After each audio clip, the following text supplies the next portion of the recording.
আসসালামু আলাইকুম ভিউয়ার্স। দেশ এবং দেশের বাইরে থেকে যারা আমার এই ভিডিও দেখছে তাদের সবাইকে আন্তরিক শুভেচ্ছা।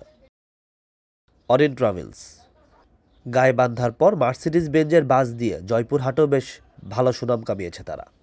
এই কোম্পানি এবার ঈদ উপলক্ষে বহরে করলো আরও 2 ইউনিট এসি মার্সিডিজ বেঞ্জের বাস। ইকোনমি ক্লাস ফরমেশনের এই বাস ইতোমধ্যে যাত্রী সেবা দেওয়া শুরু করে দিয়েছে। বাইরের মতো ভেতরটাও অসাধারণ করেছে অরিন ট্রাভেলস। লাইটিং থেকে সিট কোনো অংশে কোনো কিছুর কমতি করেন তারা। এই বাসে সব মিলে মোট 40টি সিট আছে। যদিও এখনও পর্যন্ত যেহেতু ঈদে নতুন নেমেছে ফলে এর ফিক্সড ভাড়া কত আমি জানতে পারিনি। আর ঈদ উপলক্ষে ভাড়া তো একটু বেশি রাখা হয়। আর সে ভাড়া যেহেতু বিআরটি নির্ধারণ করে দেয় না, তাই কোম্পানিগুলো তাদের মতো করেই ভাড়া নির্ধারণ করে।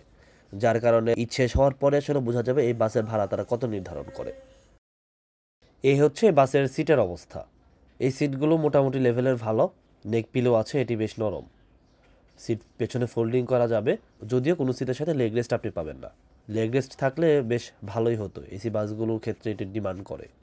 আমি যদি সিট পেছনে ফোল্ডিং করে দেখাই, মিডিয়াম লেভেলে আপনারা ফোল্ডিং করতে পারবেন। যদি এর বেশি করা হয় সেক্ষেত্রে পেছনের যাত্রী পা রাখতে সমস্যা হবে। এখানে যে লেভেল দেখা যাচ্ছে এতটুকু পর্যন্ত আপনারা সিট পেছনে শুয়ে দিতে পারবেন। মাথার উপরে আছে এসির ভেন্ট প্লাস রিডিং লাইট। এগুলো সুইচ এখানে আছে, আপনারা অন অফ করতে পারবেন। আর এসির ভেন্টগুলো আপনারা আপনাদের মতো সুবিধা মতো এগুলো অন অফ করতে পারবেন। এছাড়া সেন্ট্রাল এসি তো আছেই। আর এটা হচ্ছে বাসের ভেতরের লাইটিংয়ের অবস্থা।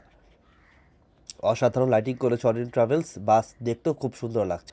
বাহির থেকে যে কেউ এই বাসের ভেতরে উঠে মুগ্ধ হয়ে যাবেন এর লাইটিং দেখে। এবার যদি লেগ স্পেসের পরিমাণটা আপনাদের দেখাই, মিডিয়াম লেভেলের লেগ স্পেস এই বাসগুলোতে পাবেন। ফুটরেস্ট প্রতি সিটের সাথে থাকছে। নেটের ব্যাগ আছে প্রতি সিটের সামনে। এখানে হাতল আছে যেগুলো ধরে আপনারা ব্যালেন্স ঠিক রাখতে পারবেন।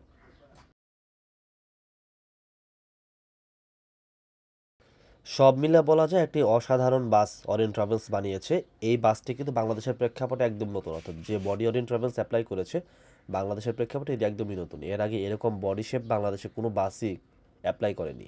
আর বাইরে থেকে বিশেষ করে রাতের বেলা খুব একটা বোঝা যাচ্ছে না এই বাসটি দেখে, কিন্তু দিনের বেলা এই বাস খুবই সুন্দর লাগে এবং ফুটে ওঠে। মনে হয় যে একদম সিবিইউ হিসেবে এই বাস বাংলাদেশে এসেছে।